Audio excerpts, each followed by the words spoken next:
Hello everyone, आज ये मेरा लेक्चर नंबर 13 है, यूनिट वर्क एनर्जी पावर।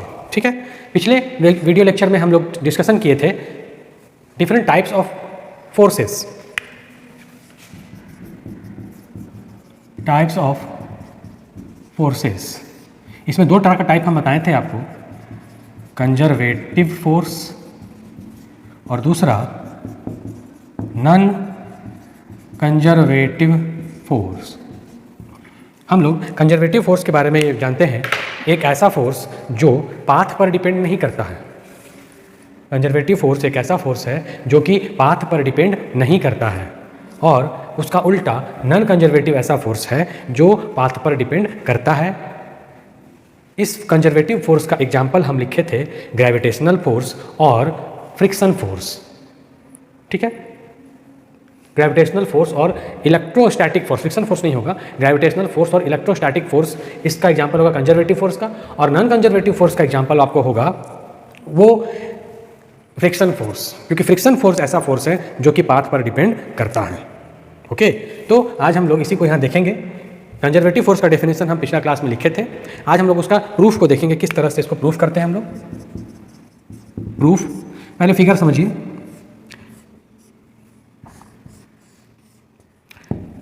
एक ऑब्जेक्ट है, उसको हम लोग सीधा स्ट्रेट ले गए, इसको हमको यहाँ से ऊपर ले जाना है, तो हमारे पास दो रास्ता है। हम इसको एक सीधा ले जा सकते हैं, जैसे यहाँ फिगर में देख रहे हैं आप, और एक दूसरा रास्ता क्या है, हम इसको घुमा कर ले जा सकते हैं। फाइनल डेस्टिनेशन वही है, फाइनल पोजीशन वही है जहाँ पर बॉडी को ले जाना है, लेकिन इसको हम कैसे ले जा रहे हैं, पहले थोड़ा दूर सीधा ले गए, फिर इसको ऐसे घुमा दिए, फिर इसको यहाँ ले गए और यहाँ फाइनली पहुँचा दिए। तो आप देख रहे हैं फिगर से पता चल रहा है कि हमारे पास दो रास्ता है। ये एरो से ये साइन पता चल रहा है कि हम बॉडी को किधर से किधर ले जा रहे हैं, ए बी सी डी, और ये फाइनल पोजीशन ई। यहाँ पर ए और सिर्फ बी है, ये हाइट यहाँ तक वस्तु की एच है, यहाँ से ले लेते हैं। यहाँ पर अगर बात करें तो यहाँ पर इनिशियल पहला का हाइट h1 मानते हैं, और ये दूसरा हाइट जो हम लोग है उसको h2 मान लेते हैं। इस तरह से लिखेंगे। अब हम लोग फाइंड करेंगे वन बाय वन कि इस पहले केस में बॉडी को यहाँ से यहाँ ले जाने में कितना वर्क डन होता है, और फिर हम लोग फाइंड करेंगे कि दूसरे केस में बॉडी को यहाँ से यहाँ ले जाने में कितना वर्क डन हमें करना पड़ रहा है। ठीक है, तो चलिए हम लोग शुरू करते हैं। पहले लिखते हैं कि फर्स्ट केस में वर्क डन किस तरह से फाइंड होगा, उसके बाद हम लोग आगे की ओर बढ़ेंगे।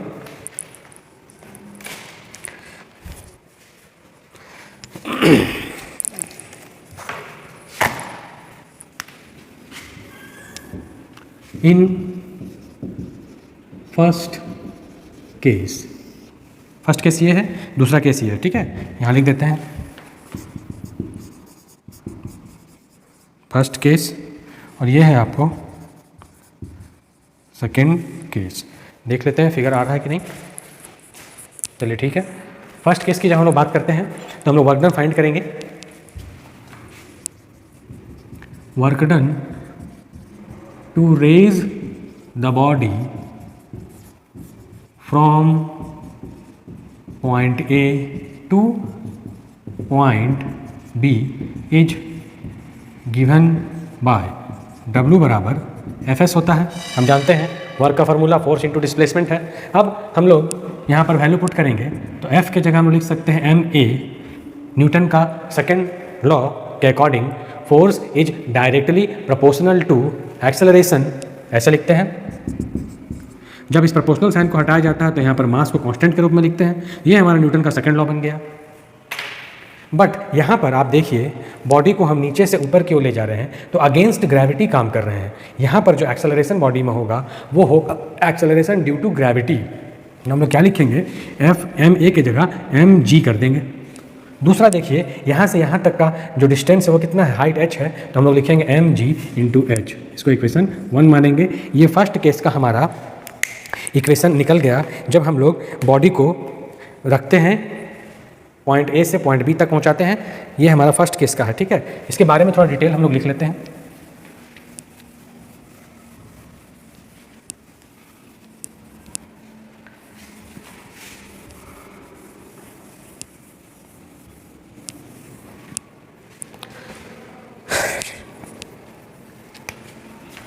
Let us consider A body of mass m, एक बॉडी जिसका मास हम लोगों ने कितना माना है, m मान लिया है,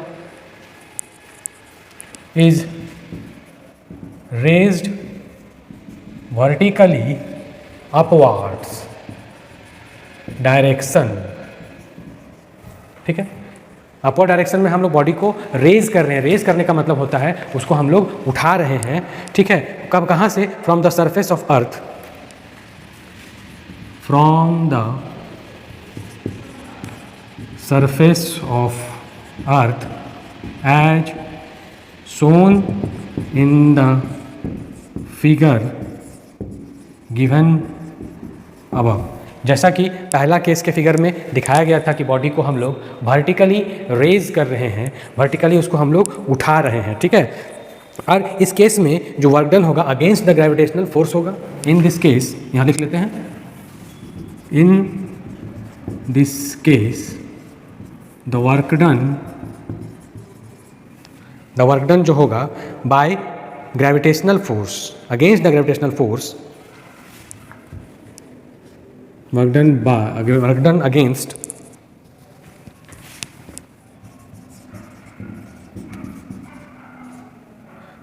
अगेंस्ट ग्रेविटेशनल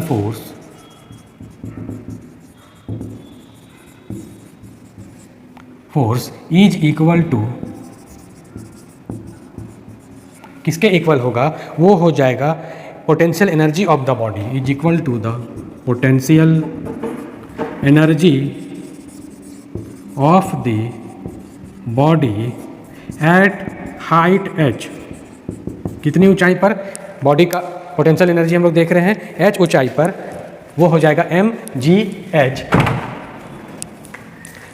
ठीक है। तो वही हम लोग वहाँ वर्क डन निकाले थे कि बॉडी का पोटेंशियल एनर्जी जो होगा वो हो जाएगा mgh, तो उसको हम लिख सकते हैं। देखिए इस केस में जो वर्क डन होगा पोटेंशियल एनर्जी के इक्वल होगा, और पोटेंशियल एनर्जी का हम लोग जानते हैं फॉर्मूला mgh होता है। तो अभी जो इक्वेशन 1 माने थे वही दोबारा हमारा यहाँ पर आ गया इक्वेशन 1 के रूप में, तो उसको लिखिए चाहे इसको लिखिए, बात बराबर है। तो ये इक्वेशन 1 में टोटल वर्क डन हमने फाइंड कर लिया। अब हम लोग बढ़ेंगे सेकंड केस की ओर कि अब सेकंड केस में देखते हैं कि किस तरह से वर्क डन हो रहा है बॉडी को रेज करने में। आप फिगर को ज़रा ध्यान से देखिए, यहाँ पर आप गौर करेंगे कि हम लोग बॉडी को डायरेक्टली यहाँ तक नहीं ले जा रहे हैं, बॉडी को पहले A से B तक ले जाया गया, फिर B से C तक ले जाया गया, अगेन C से D तक ले जाया गया, और लास्ट में हम लोग इसको D से E तक ले गए हैं, जैसा कि फिगर में यहाँ पर दिखाया गया है। तो हम लोग अब सेकंड केस की ओर मूव करते हैं, इसको हम लोग पहले मिटा देते हैं।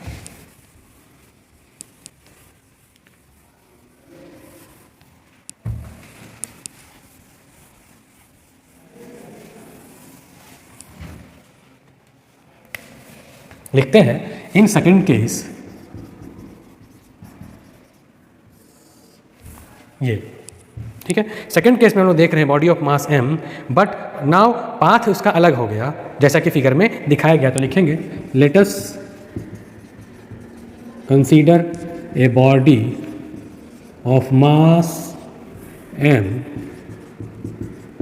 विच इज रेज्ड, जिसको कि उठाया गया है उसी हाइट तक, सेम हाइट तक, to the same height, but path is different as shown in the figure, but the path is different as shown in the figure given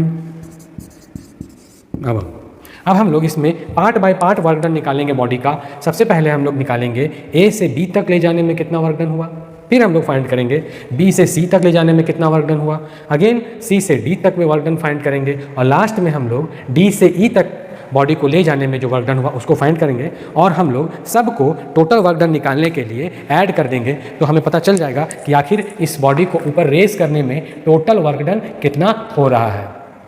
चलिए इसको देखते हैं हम लोग ध्यान से। इधर पहले हम लोग लिखते हैं कि work done to raise the body from point A to B, work done to raise the body from point A to B is given by W बराबर होता है फार्मूला mgh। अभी हम लोग देखें यहाँ से यहाँ तक का पोटेंशियल एनर्जी इस पॉइंट पर तो mgh होगा, लेकिन फिगर को जरा ध्यान से देखिए, A से B तक का जो डिस्टेंस है वो h1 है, तो हम लोग यहाँ लिखेंगे mgh1 पहला। ठीक है, नेक्स्ट हम लोग बढ़ते हैं सेम द वर्क डन, और इसको हम लोग पहला वर्क मानेंगे तो W1 मान सकते हैं। फिर हम लोग आगे बढ़ते हैं दूसरे पॉइंट की ओर, लिखेंगे work done to raise the body from point B to C। देखिए B से C ले जाना है, ध्यान से फिगर को देखिए, B से C ले जाने के क्रम में कोई भी हाइट यहाँ पर नहीं है। जब सेम हाइट में है यहाँ पर h का वैल्यू 0 हो जाएगा, तो जब h का वैल्यू 0 पुट करेंगे तो W2 क्या आ जाएगा, mgh बराबर mg इंटू 0 बराबर 0। इस तरह से W2 हमारा क्या निकल गया, 0 आ गया। अब हम लोग निकालेंगे किसको, पॉइंट C से पॉइंट D की तरफ।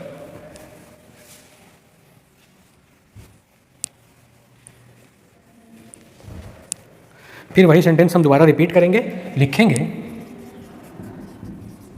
Work done to raise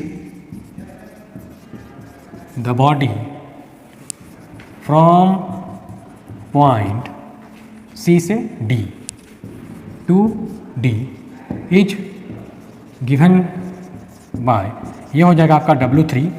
W3 जब हम फाइंड करेंगे तो यहाँ आप देख रहे हैं कि बॉडी C से D के तक पहुंचने के क्रम में h2 हाइट को अटेंड करती है, ऊंचाई h2 है, तो हम लोग यहाँ पर पुट करेंगे फार्मूला mgh, तो आप पुट करेंगे mgh2, ये हमारा W3 निकल गया। फाइनली हम लोग अब B से E तक जब पहुँचेंगे तो वहाँ का वर्क डन को देखते हैं कितना होगा। आप देख रहे हैं कि जब B से C तक जाता है तो यहाँ वर्क डन 0 आ गया, क्योंकि यहाँ पर हाइट नहीं है। ठीक उसी तरह से जब बॉडी D से E तक जाएगा तो यहाँ भी आप देख रहे हैं कि हाइट नहीं है, तो यहाँ भी वर्क डन कितना हो जाएगा, 0 हो जाएगा। लिखते हैं work done to raise the body from point D to E is given by, हम निकालेंगे W4, क्योंकि W3 तक हम निकाल चुके हैं, तो लिखेंगे mgh, h का वैल्यू यहाँ पर अगेन 0 है, तो mgh इंटू 0 इजकल टू 0 आ जाएगा। तो ये इस तरह से आप देख रहे हैं कि हमारा चारों वर्क डन निकल गया। हम लोग 4 स्टेप में इसको फाइंड कर लिए। ठीक है, अब हम लोग इन चारों वर्क डन को ऐड कर देंगे तो हमारा टोटल वर्क डन यहाँ पर फाइंड हो जाएगा।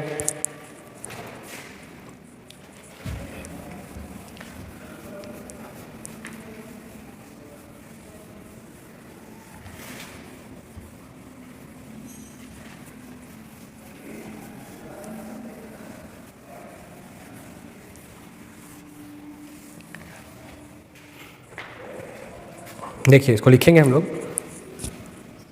सो द टोटल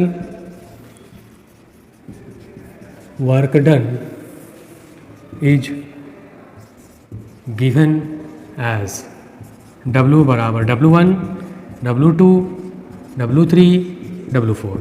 W1 का वैल्यू अभी हम लोग देखे थे mgh1, W2 का वैल्यू हमारे पास आया था 0, W3 का वैल्यू हमारे पास आया था mgh2, W4 का वैल्यू हमारे पास 0 आया था। तो इसको क्या लिखेंगे, mgh1 प्लस mgh2, कॉमन ले लेंगे तो आ जाएगा mgh1 प्लस h2 mg।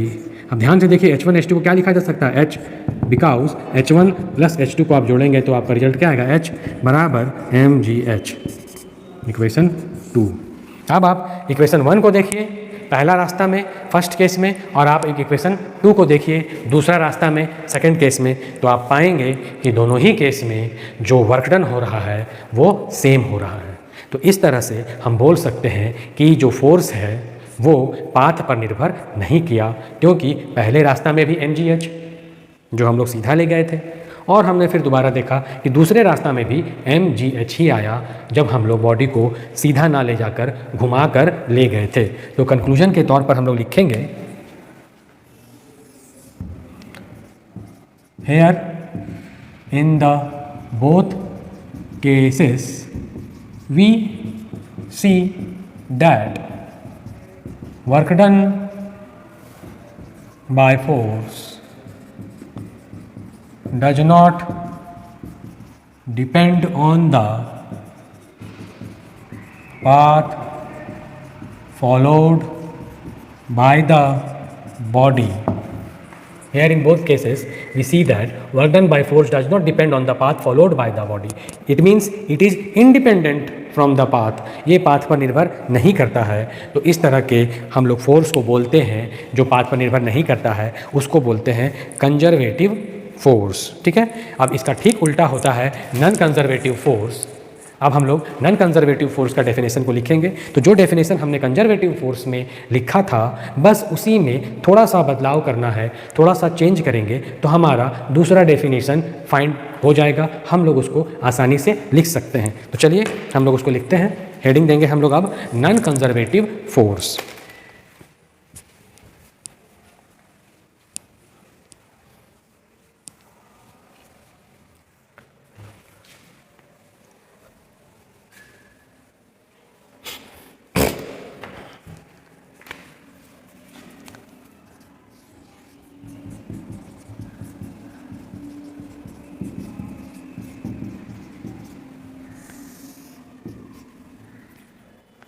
थोड़ा सा नाम में कन्फ्यूजन होता है बट आपको वो कन्फ्यूजन नहीं रखना है। जैसे एग्जाम्पल के तौर पर हम बताते हैं कि यहाँ लिखा हुआ है नॉन कंजर्वेटिव फोर्स। ओके, लेकिन नॉन का मतलब होता है नहीं, परंतु ये ऐसा फोर्स है जो पाथ पर, रास्ता पर निर्भर करता है। ये आपको याद रखना है। इसमें आप एग्जामिनेशन में गलती नहीं करेंगे। ध्यान से समझ लीजिए, कंजर्वेटिव फोर्स एक ऐसा फोर्स है जो पाथ पर निर्भर नहीं करता है और नॉन कंजर्वेटिव फोर्स एक ऐसा फोर्स है जो पाथ पर निर्भर करता है। इसका पहले हम लोग डेफिनेशन लिखते हैं, फिर आपको हम इस फर्दर इसको समझाएंगे। If the amount of work done by और against force depends on initial position and final position but also depend on the path followed by the body, then such type of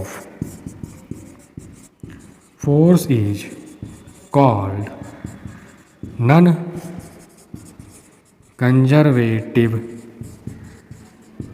force। ठीक है, example लिख लेते हैं।